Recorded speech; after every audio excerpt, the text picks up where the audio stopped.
I'd like to just firstly say thank you for those in the room who I've had conversations with over the course of my time with you so far. It's nice to see people I know as well as people I don't know. And what many of you probably don't know is a little bit of actually who I am, where I've come from, and actually why I'm here, really, and how I ended up here. I'll start by saying I come from a missionary background. My parents were missionaries in Madagascar for 19 years. And the picture behind me illustrates where I grew up as a child. Barefooted, bare-chested, and running around, playing with street children in Madagascar. It was a very formative part of my life, and I'm pleased to say that I have learned how to dress myself since then. Madagascar is the 5th largest island in the world, and it's the 6th poorest nation. And as a child, I didn't really recognize that.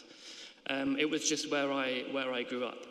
But 75% of the population doesn't have access to basic education, healthcare, food, and clean water. And as I've grown up and come to the UK, completed my education, and I moved to Scotland in the winter of 2010-2011. Does anyone remember that really cold? Yeah, so coming from the tropics and then going to schooling in England and then coming to Scotland, that was a bit of a culture shift.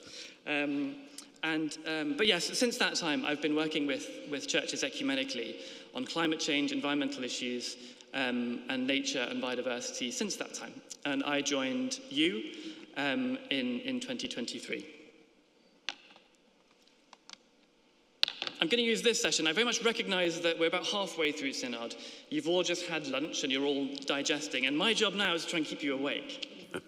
So I hope that I can achieve that. And what I'm going to do for the next half an hour or so is I would like to tell a story. And I'm going to tell a creation story, a story I think that you will probably be very familiar with. I will tell you a story of response. And I will conclude with an invitation. Again, these things you will be familiar with. But I would like it if you could hold in your minds the story you've been telling about yourselves throughout Synod, about who you are as a church, the values that you hold, discipleship, justice, and hope. And as you look to the future, what kind of church that you want to be and what your story will be. I start this story where all good stories should begin, in the beginning. God created light and dark, and God saw that it was good. After creating the sky, God separated land from water, and God saw that it was good.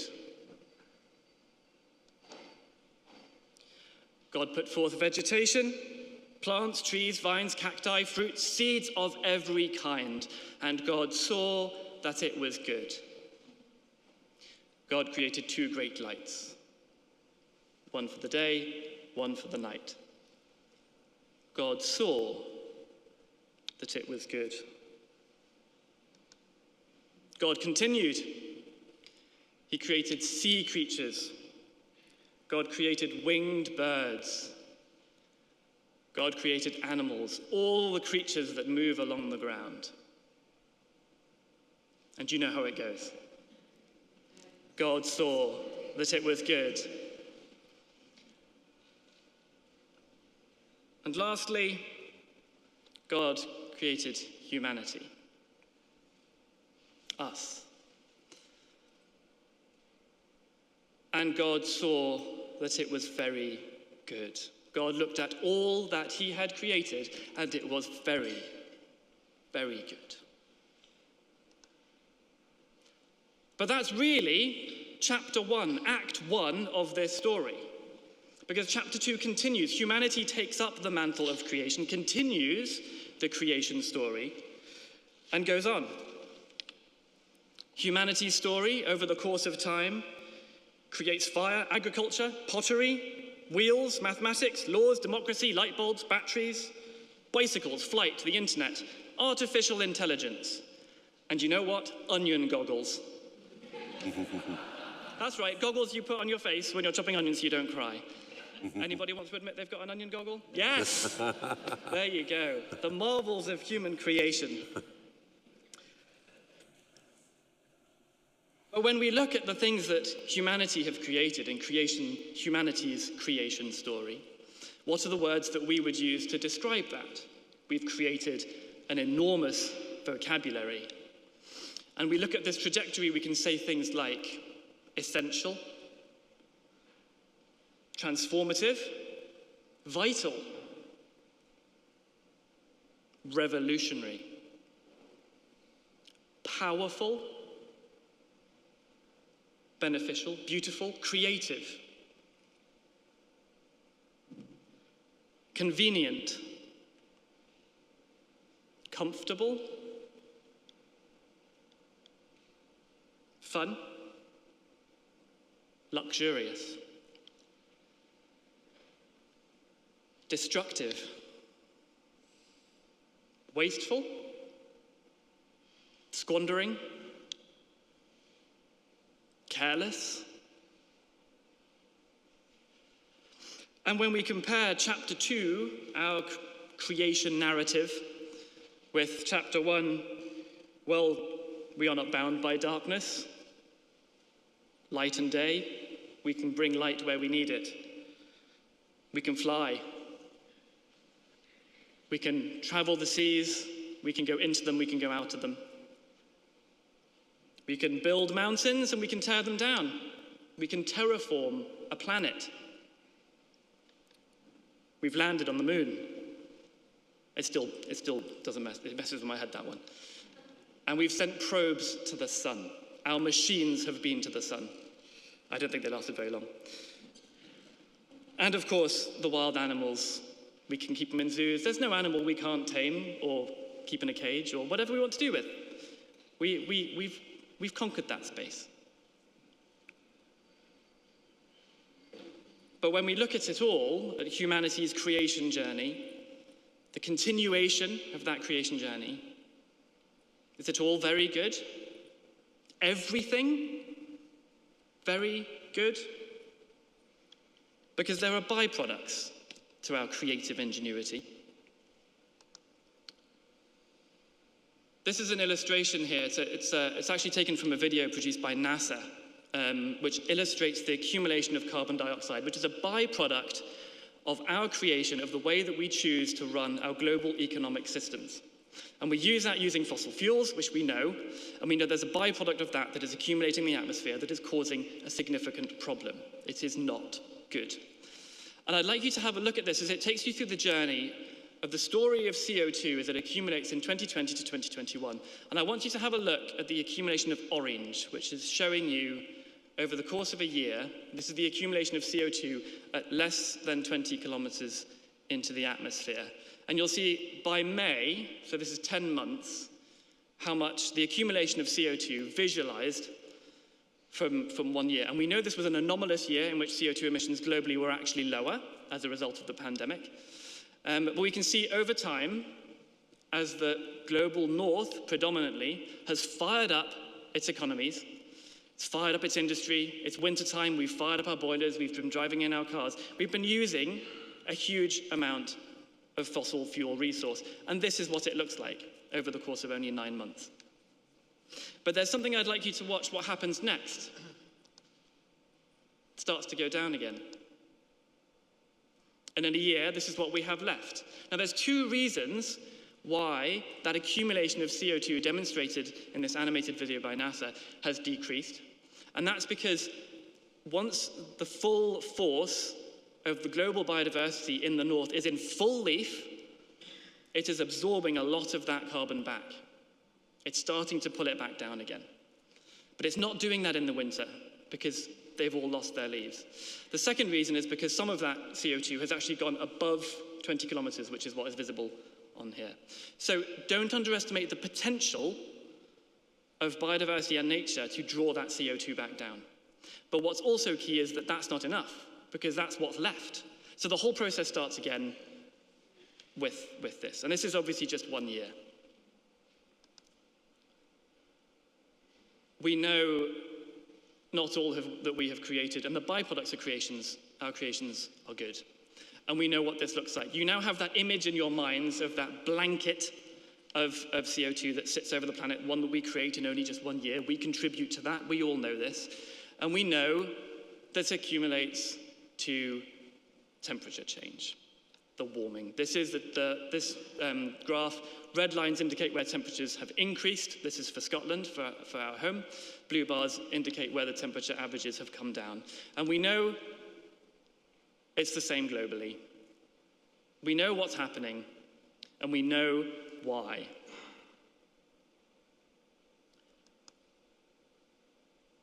So what are we describing here? Well, the United Nations calls this the triple planetary crisis.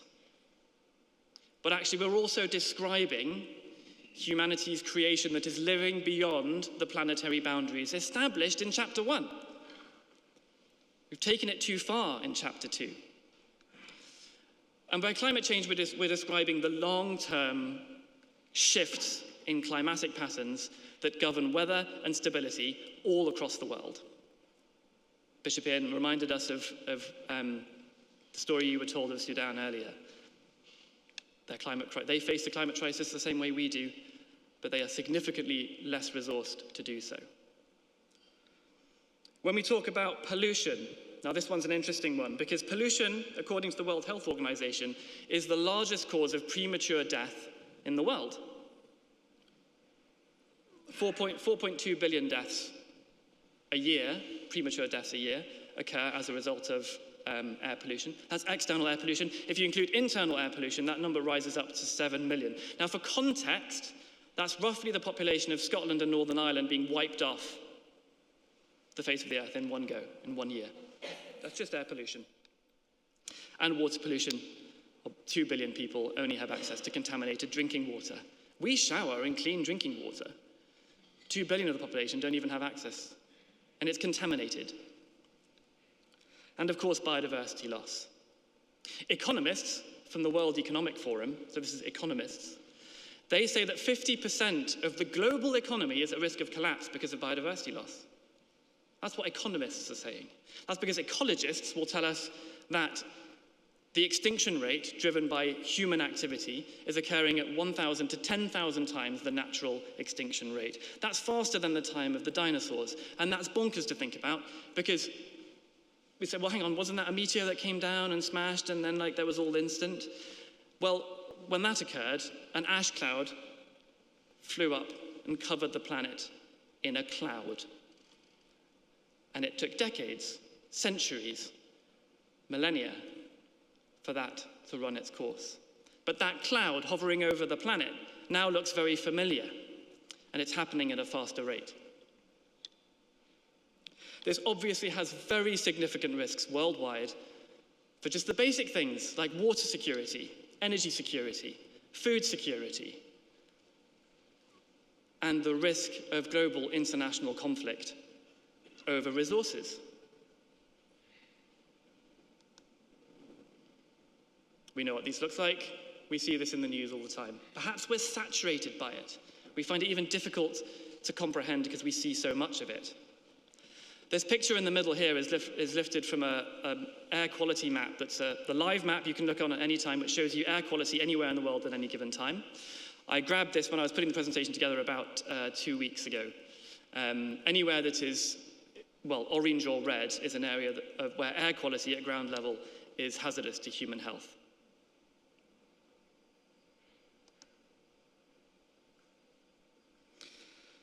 So, that's our chapter. That's chapter 2. And we know how this makes us feel. We all have very different human reactions to this. The PYC yesterday told you how it made them feel. A recent YouGov poll at the end of last year, conducted in Britain, showed that 1/3 of young people feel pessimistic, sad, overwhelmed about their future. But it's not just young people. We can all feel really, very human emotions about this, and they can vary massively. Maybe it's anger, Maybe it's sadness. Maybe it's depression. Maybe it's just a sense that actually this is way, way over our heads. How can we possibly do anything about this? Or maybe it's apathy. What's one more crisis? We've had an energy crisis, public health crisis, economic crisis. Just rack up the crises while we're at it. All very human responses. And people in your churches are feeling these emotions. And they need help, and they need a response. The SEC has responded.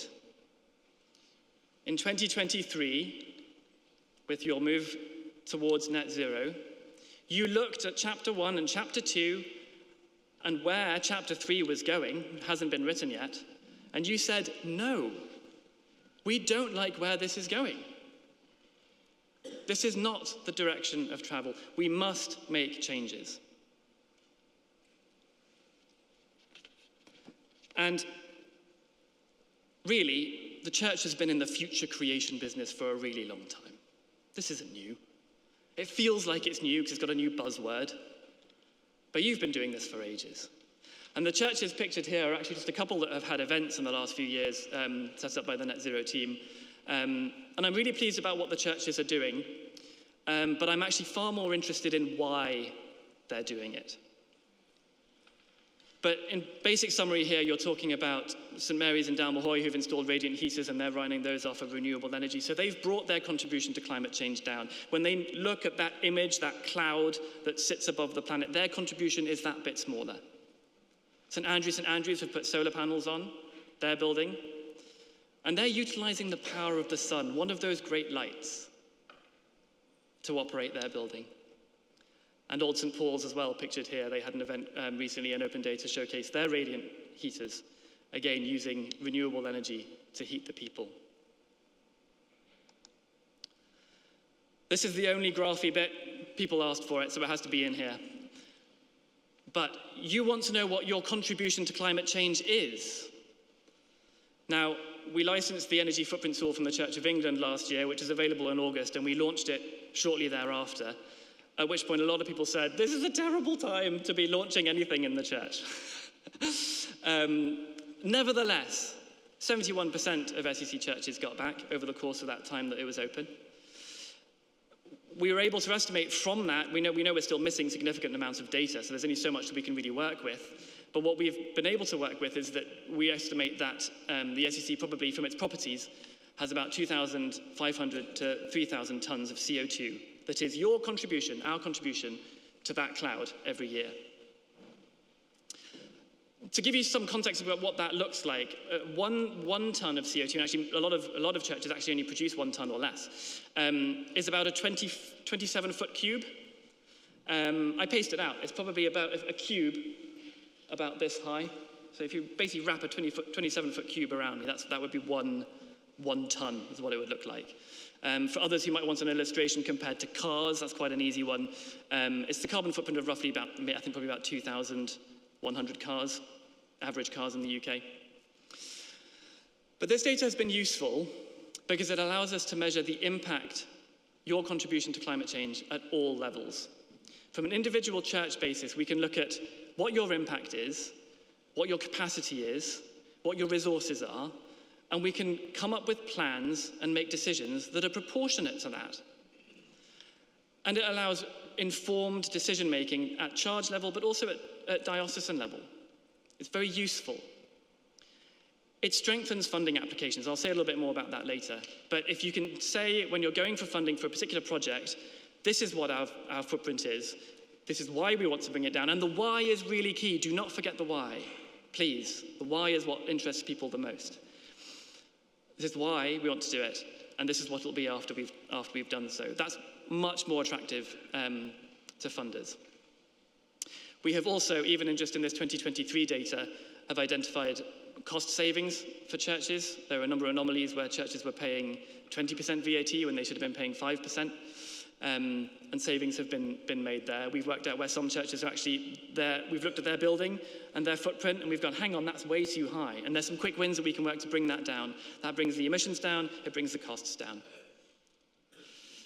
We are still gathering the 2024 data, which is why I'm not presenting that at the moment. We're about 50% from collecting all of that data at the moment. We're hoping that this year we'll exceed that 71% and we'll get a much better idea.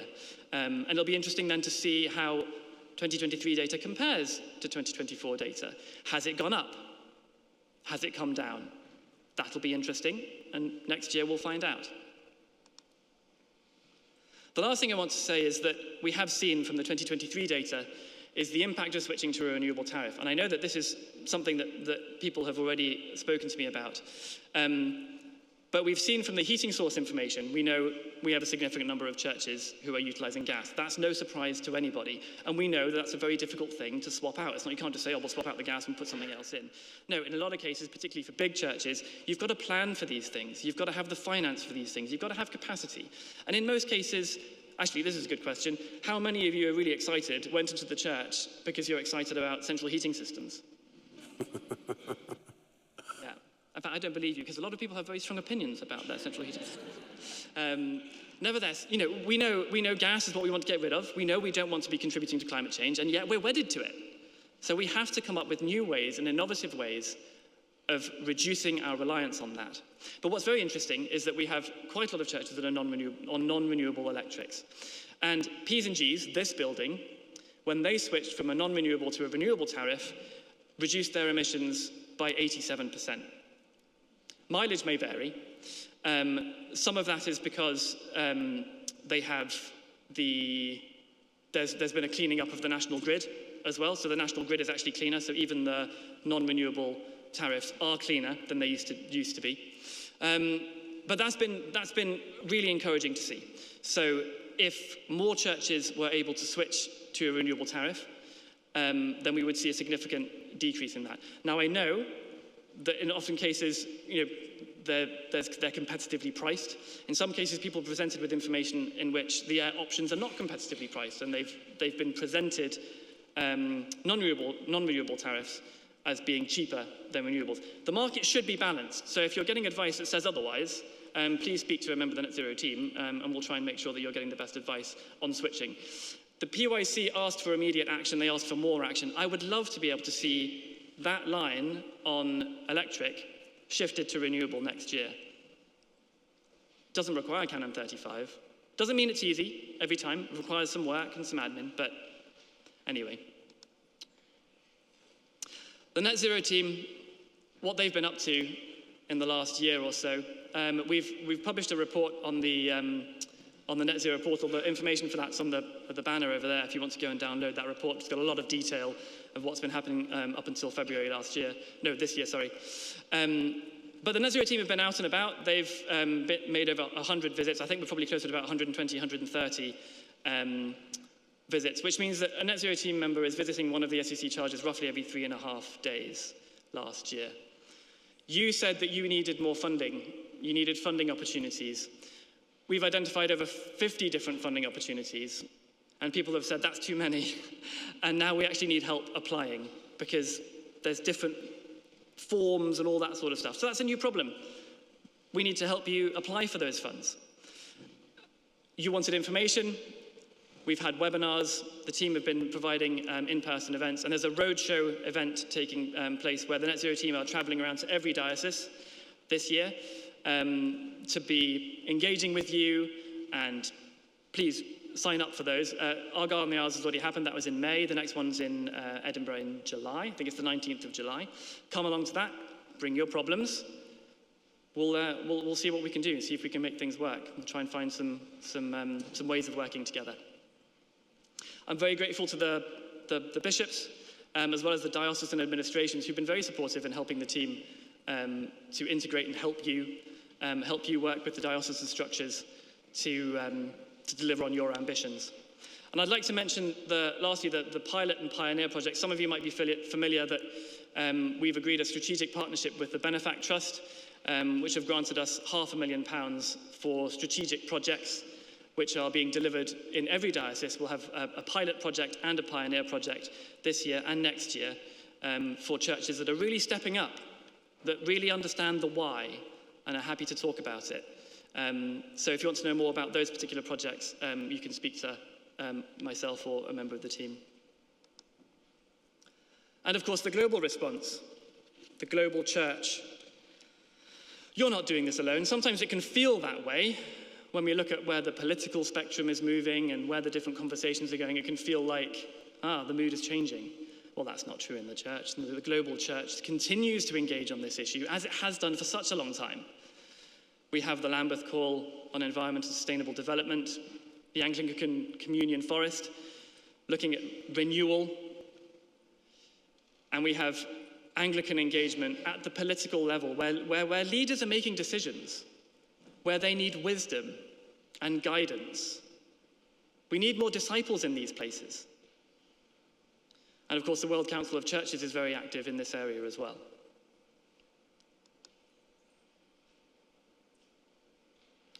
At the beginning, we talked about the creation story.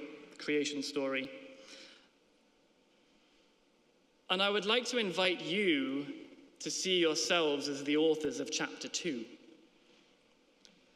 Because much like what Standing Committee in the College of Bishops challenged you with yesterday, which is, it's very much about what kind of church you want to be going forward.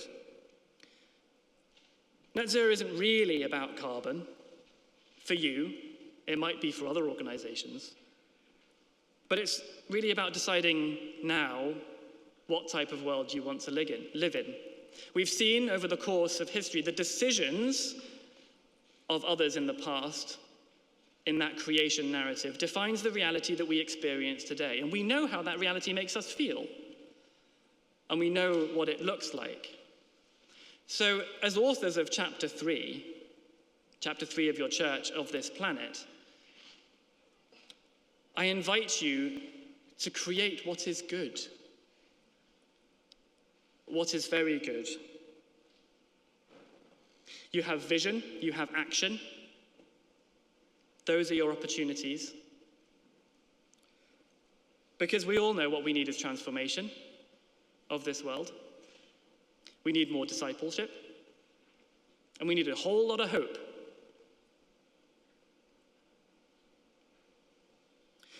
God saw all that had been created and saw that it was very good. Thank you.